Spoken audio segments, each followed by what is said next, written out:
அண்ணன் சீமான் அவர்கள் அன்றைய தினத்தில் சொல்லியிருந்தார். அவன் என்னடா என்று சொல்லி கேவலமான வார்த்தைகளை எல்லாம் கதைச்சிருந்தார். அண்ணே நல்லா நீங்கள் இந்தியாவில் நான் இந்தியாவுக்கு வரைக்கலன்னா ஆயுதம் கொண்டு வரையிடாது. இந்த ஆயுதம் கொண்டு வரையில் இருந்தால் நான் உன்னை சுற்றுப்பேன்டா. ஆனால் இப்போது இந்தியாவில் பாதுகாப்பாக இந்தியாவில் இருந்து கொள், திரள்நிதி வரும், வேண்டு சாப்பிடு தின் மலம் களி அப்படியே இரு. எங்களுக்கு 18 ஒரு இனப்படுகொலை, ஒரு இனம் அழிக்கப்பட்ட நாள், ஒரு இனம் சிதைக்கப்பட்ட நாள், ஒரு போராட்டம் காட்டி கொடுக்கப்பட்ட நாள்.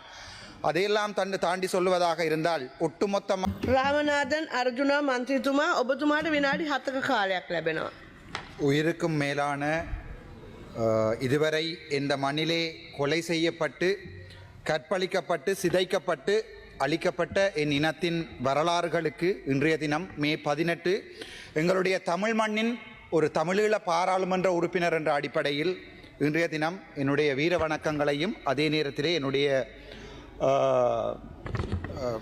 என்னுடைய அஞ்சலிகளையும் செலுத்தி கொண்டு மே 18 ஒரு இனப்படுகொலை, ஒரு இனம் அழிக்கப்பட்ட நாள், ஒரு இனம் சிதைக்கப்பட்ட நாள், ஒரு போராட்டம் காட்டி கொடுக்கப்பட்ட நாள். அதையெல்லாம் தாண்டி சொல்லுவதாக இருந்தால் ஒட்டுமொத்தமாக தமிழ் பேசுகிறோம் என்கின்ற ஒரு காரணத்துக்காக தமிழன் புதைக்கப்பட்ட இந்த மண்ணிலிருந்து மீண்டும் ஒரு தமிழ் குரல் கேட்க வேண்டும் என்று ஆசைப்படுகின்ற தமிழ்நாட்டு மக்களுக்கும், அதே நேரம் இந்த மே 18ஆம் திகதி எங்களுடைய இனப்படுகொலையை நடந்த விடயத்தை தங்களுடைய மனதிலே இருத்துவோம் என்று சொன்ன தமிழ்நாட்டு முதலமைச்சர் அன்புக்கும் பாசத்துக்கும் உரிய அண்ணா விஜய் அவர்களுக்கும், தளபதியின் தளபதி ஆதவ் அர்ஜுனான் அவர்களுக்கும், ராஜ்மோகன் அண்ணாக்களுக்கும் என்னுடைய மனமார்ந்த நன்றிகளை தெரிவித்துக் கொள்கிறேன். இந்த பயணம் இந்தியாவிற்கான எனது இந்த பயணம் என்னை பொறுத்த வரைக்கும் மிகப்பெரிய வெற்றியை தந்திருக்கிறது. அரசியல் தெரிந்தவர்களுக்கு அது நன்றாக தெரியும். தமிழகம், தமிழீழம் என்பது வார்த்தைகளால் மட்டுமல்ல, மொழிகளால் மட்டுமல்ல, உணர்வுகளால் மட்டுமல்ல. தமிழகம், தமிழீழம் என்பது ரத்தத்தால் இணைந்த 2 பிரதேசங்கள். என்னுடைய கடந்த பாராளுமன்ற உரையிலே நான் சொல்லியிருப்பேன், யாழ்ப்பாணம் மட்டக்களப்பு கொடுங்க. இப்போது எனக்கு இந்த பயணத்துக்கு பிறகு சொல்ல வேண்டியிருப்பது, இலங்கையும் சேர்த்து எடுத்துக்கொள்ளுங்கடா தமிழத்துக்கு ப்ளீஸ். ஏனென்றால் இங்கே ஊழல், இங்கே தமிழன் அடக்கப்படுகிறான், ஒடுக்கப்படுகிறான். இங்கே ஊழல் மிகப்பெரிய, அதற்கு மிகப்பெரிய கவலை என்னென்றால் அதையும் தாண்டி தமிழ் பேசுகின்ற ஒரு சில அரசியல் பொய்யர்கள் இன்றைய தினம் இந்த சிரட்டையிலே தண்ணி கொடுத்து, உங்களுக்கு தெரியும், நன்றாக தெரியும். இதில் தமிழ் கேட்டுக்கொண்டிருக்கிற, தமிழிலே கேட்டுக்கொண்டிருக்கின்ற யாருக்குமே அல்லது சிங்களத்திலே உரையை கேட்டுக்கொண்டு இருக்க தெரியும். இந்த பாராளுமன்றத்திலே சிங்கள பாராளுமன்ற உறுப்பினர்களும் தமிழ் பாராளுமன்ற உறுப்பினர்களும், எங்களுடைய கதிரையில் இருக்கின்ற சபாநாயகரை கூட நான் அக்கா என்று தான் பாராளுமன்றத்தில் கதைப்பேன். ஆனால் தமிழனுக்கும் சிங்களனுக்கும் இங்கே பாராளுமன்றத்திலே வேற்றுமைகள் இல்லை. ஆனால் இன்று பாதைகளிலே சிங்கள மக்களும் தமிழ் மக்களும் அடிபட்டுக் கொள்கிறார்கள் என்றால் இந்த பிச்சைத்தனமான இந்த அரசியல்வாதிகள், முக்கியமாக எங்களுடைய தமிழ் பேசுகின்ற அரசியல்வாதிகள், அண்ணன் ஒரு பேரை சொல்லுவோம் பாவம், எங்களுடைய தமிழ் பேசுகின்ற தமிழீழ அரசியல்வாதிகள் என்று சொல்லிக் கொண்டிருந்த அரசியல்வாதிகளால் தான் இன்றைக்கும் சிதைக்கப்படுகிறோம். இந்த மண்ணிலே சிங்கள மக்களை எதிர்க்க கூடாது என்று நான் சொன்னால், சிங்கள மக்களோடு சேர்ந்து வாழ்வோம் என்று நான் சொன்னால், இவர்கள் பின்னால் இருக்கிறவர்கள் சொல்வார்கள் இல்லை இல்லை சிங்கள மக்களை கொல்ல வேண்டும் என்று. ஆனால் பின்னுக்கு இருக்கின்ற ஒவ்வொரு பேரை சொல்ல எனக்கு வெக்கம். இவர்கள் ஒவ்வொரு தரம் கண்டினிலே ஒன்றாகத்தான் சாப்பிட்டு விட்டு வந்திருக்கிறார்கள். ஆகவே சரியான வெக்கம், மானம், மரியாதை இழந்த ஒரு தமிழினமாக இந்த பாராளுமன்றத்திலே பிரதிநிதித்துவப்படுத்துகிறோம் என்ற போது மிக கவலையாக இருந்தது. அந்த வகையிலே முதலமைச்சர் விஜய் அண்ணா அவர்களுக்கு எங்களுடைய மனமார்ந்த நன்றிகள். எங்களுக்கு வலிக்கிறது, எங்களுக்கு போவதுக்கு இடம் இல்லை. தமிழகம் மட்டும்தான் எங்களுக்கு இருக்கக்கூடிய ஒரே ஒரு இடம். அங்கேதான் எங்களால் வர முடியும். ஏனென்றால் தமிழகத்தில் கால் பதிக்கின்ற போதுதான் இன்னொரு அந்நிய நாட்டுக்கு வந்திருக்கிறேன் என்ற உணர்வு எங்களுக்கு இருக்காது. ஏனென்றால் தமிழகம் எங்களுடைய ரத்தம் சிந்திய இடம்.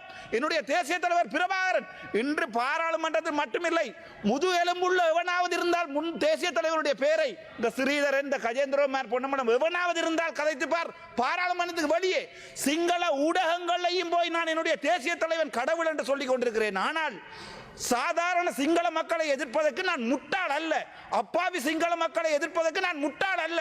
ஆனால் சிங்கள இனவாத அடக்குமுறை அரசு தமிழின படுகொலையை 2009 மே மாதம் 18ஆம் தேதி செய்தது, 2009ஆம் ஆண்டு செய்தது என்பதை இன்றைக்கும் மனதில் நிறுத்தி இன்றைய ஒரு தந்தை இழந்தவனாக இந்த பாராளுமன்றத்திலே நான் கதைத்துக் கொண்டிருக்கிறேன். என்னை பொறுத்தவரைக்கும் இந்த அரசியல் என்பது எங்களுடைய தமிழ் மக்களை அழிக்கிறது. அதற்கு முக்கியமான ஒரு உதாரணத்தை உங்களுக்கு சொல்லலாம். தமிழ்நாட்டிலே இந்த 2 நாட்கள் பயணத்தின் போது தமிழ்நாட்டு மக்கள் என்னை எவ்வளவு ஆதரித்தார்கள் என்பதை தமிழ்நாட்டிலே என்னை கடந்து வந்த உறவுகளுக்கும் என்னுடைய ஊடக பேட்டிகளை பார்த்த உறவுகளுடைய பின்னூட்டங்களிலும் உங்களுக்கு தெரிந்திருக்கும். தமிழ்நாடு எங்களுடைய தமிழீழ தேசத்தை அங்கீகரிக்கிறது. வெறுமனே சிரட்டைகளிலே பாலை குடித்து கொண்டிருக்கின்ற எங்கண்ட கஜேந்திரமார் பொன்னம்பலமோ இல்லாட்டி பாவம் உங்களோட பேரை சொல்ல வைக்க இருக்கடாப்பா சொல்லல. அதால் உங்களை போன்றவர்களால் தான் எங்களுடைய தமிழீழம் மீண்டும் அழிகிறது.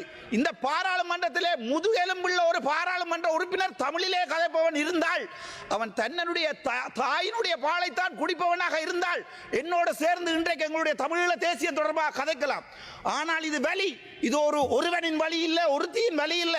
இசை பிரியா மட்டுமில்ல, 1000 இசை பிரியாக்கள் புதைக்கப்பட்ட மண்ணிலே என்று புத்தக கோயில்கள் கட்டப்படுகிறது.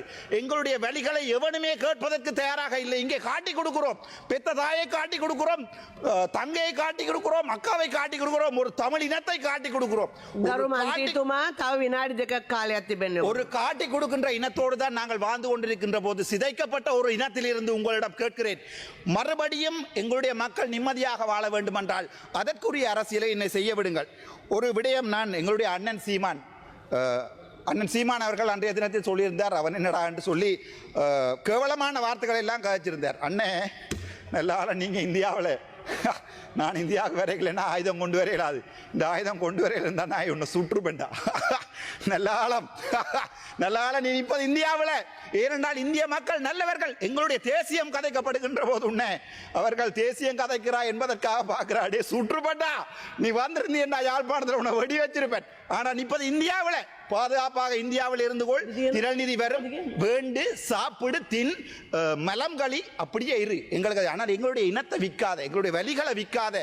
எனக்கு வலிக்குது, என் அம்மா சாத்திருப்பா, என்னுடைய தந்தை இறந்திருக்கிறார், என்னுடைய தாய் இறந்திருக்கிறார், கற்பழிக்கப்பட்டிருக்கிறார், எங்களுக்கு வலியடா விற்காத. அவ்வளவுதான் உன்னோட கேட்கிறேன்.